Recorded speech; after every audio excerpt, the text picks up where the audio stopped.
नमस्कार, आपके साथ मैं हूं Surabhi Sharma. Loud and clear की शुरुआत करने वाले हैं बड़ी खबर के साथ। डोनाल्ड ट्रंप ने दुनिया के 60 से ज्यादा देशों पर टैरिफ टैक्स लगा दिया है और भारत में जिस वक्त लोग आधी रात को सो रहे थे उस वक्त डोनाल्ड ट्रंप मीडिया के सामने आए।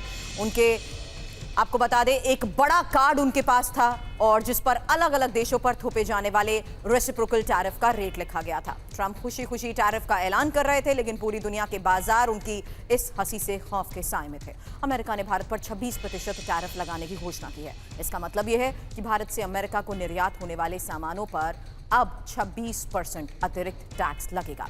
अगर भारत से कोई सामान जैसे कपड़े, दवाई या इलेक्ट्रॉनिक्स अमेरिका में पहले $100 में बिकते थे, तो अब इस टैरिफ के बाद उसकी कीमत $126 हो जाएगी, यानी सामान की लागत बढ़ जाएगी।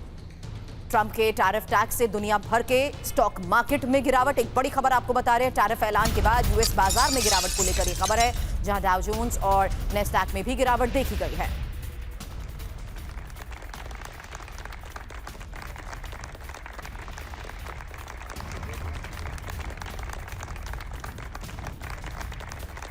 तो ये देखिए, उसी टैरिफ कार्ड के साथ साथ साइन किया गया वो फैसला जो अब लागू होगा, तो किस तरीके से इसका बड़ा असर भी देखने को मिलेगा।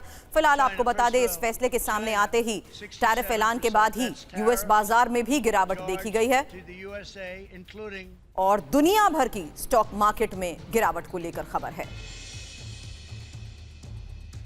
तो ट्रंप ने भारत, चीन समेत दूसरे देशों पर कितना टैरिफ टैक्स लगाया है, ये इंफॉर्मेशन अब आपके सामने उसी टैरिफ कार्ड के सामने आने के बाद जो आई है डिटेल इंफॉर्मेशन। भारत पर 26%, जबकि चीन पर 34%। हालांकि बांग्लादेश 37% और पाकिस्तान पर 29% टैक्स लगेगा, जबकि श्रीलंका पर 44% और जापान पर 24%। इसके साथ ही ताइवान और कंबोडिया के बारे में इंफॉर्मेशन, क्योंकि ताइवान पर 32% तो कंबोडिया पर 49% टैक्स को लेकर लिया गया है फैसला, जबकि वियतनाम पर 46% टैक्स लगेगा। तो ट्रंप का यूरोप के देशों पर तंज। एक और बड़ी खबर इस बीच आपको हम बता रहे हैं, ट्रंप की तरफ से कहा गया, हमें दोस्तों ने दुश्मन बनकर लूटा है और दोस्त बनकर हमें धोखा दिया गया है। आज का दिन लंबे समय तक याद किया जाएगा।